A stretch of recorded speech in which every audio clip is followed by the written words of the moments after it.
முறைகேடு தடுப்பு மசோதா மக்களவையில் நிறைவேறியது.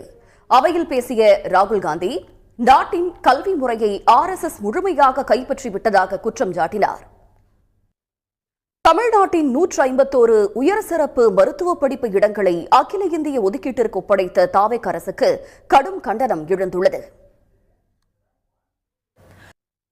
அரசுக்கு மிக பெரும் வருவாயை ஈட்டித் தரும் டாஸ்மாக் மதுக்கடைகளை தாவேக் அரசு விரைவில் தனியாருக்கு தாரை வார்க்க இருப்பதாக தகவல்கள் வெளியாகி இருக்கின்றன.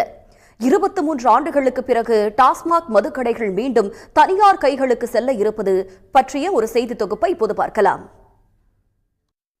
செய்திகளில் தொடர்வது சிறிய இடைவேளை.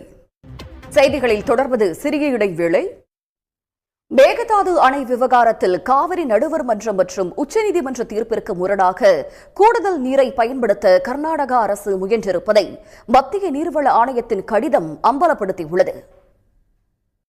தீவனங்களின் விலை உயர்வால் மாடுகளுக்கு தேவையான உணவளிக்க முடியாமல் அதனை விற்கும் நிலைக்கு தள்ளப்பட்டிருக்கிறார்கள் கால்நடை விவசாயிகள். அது பற்றி விவரிக்கிறது இந்த செய்தி தொகுப்பு. செய்திகளில் தொடர்வது சிறிய இடைவேளை.